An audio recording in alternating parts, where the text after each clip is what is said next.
ये कहानी किसान भीमा और जंगली दानव की है।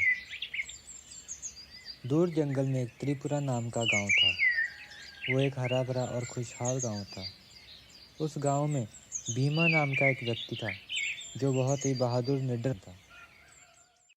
भीमा एक किसान का बेटा था। उसे खेती करना बहुत पसंद था।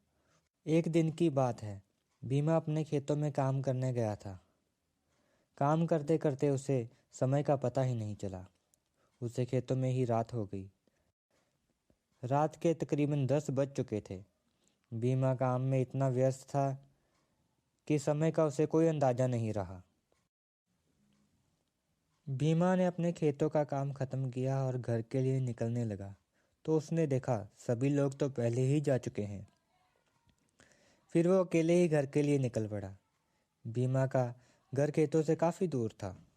वो धीरे धीरे चलता रहा। रास्ते में घना जंगल था।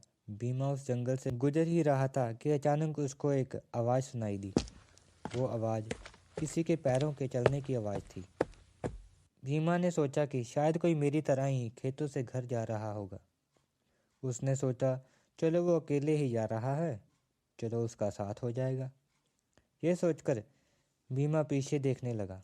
जैसे ही वो पीछे मुड़ा तो वो आवाज़ बंद हो गई और उसे कोई दिखाई नहीं दिया। भीमा ने इधर उधर नज़र दौड़ाई, कोई नहीं दिखा। थोड़ी देर पीछे देखने के बाद जब भीमा को कोई नहीं दिखा तो भीमा ने सोचा कि शायद ये उसका वहम है। फिर वो अपने घर की ओर निकल पड़ा।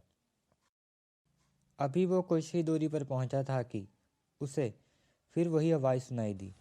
भीमा ने फिर से रुक कर पीछे देखा। इस बार भी उसे कुछ नहीं दिखाई दिया। भीमा मन ही मन सोचने लगा, किसी की चलने की आवाज़ तो आ रही है पर कोई दिखाई क्यों नहीं दे रहा। भीमा अब सारी बात समझ चुका था। वो जान गया था कि उसके पीछे कोई है पर वो दिखाई नहीं दे रहा।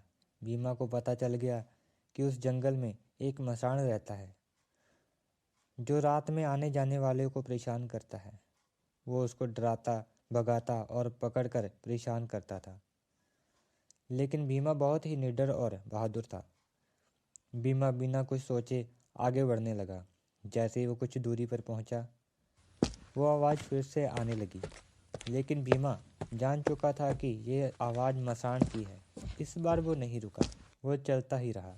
पैरों की आवाज़ और तेज तेज आने लगी। लेकिन भीमा बहुत निडर था। वो बिल्कुल भी नहीं घबराया। मसाण भी सोचने लगा, ये भीमा तो बिल्कुल भी नहीं डर रहा। उसने एक भैंस का रूप धारण कर लिया। वो भीमा के आगे पीछे दौड़ने लगा। भीमा फिर भी चलता रहा। आखिर में मसाण अपने असली रूप में आया और भीमा को आवाज़ लगाई, भीमा। भीमा भी मसाण की आवाज़ सुनकर रुक गया। मसाण भीमा के सामने आया और बोला, अरे भीमा, मैंने इस जंगल में आज तक बहुत लोगों को आते जाते देखा है पर तुम जैसा निडर व्यक्ति मैंने कभी नहीं देखा। क्या तुमको मुझसे डर नहीं लगता? भीमा मन ही मन मुस्कुराया और बोला, मुझे किसी से डर नहीं लगता। तुम तो मुझे छू भी नहीं सकते। मसाण को गुस्सा आ गया। मसाण भीमा की तरफ बढ़ने लगा।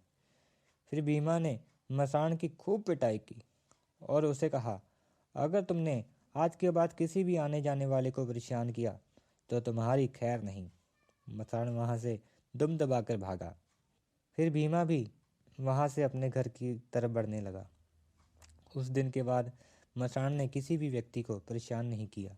पूरे गांव में भीमा की जब ये बात पता चली तो सारे गांव वाले भी बहुत खुश हुए। उस दिन के बाद गांव वाले भी जंगल में बिना किसी डर के आने जाने लगे।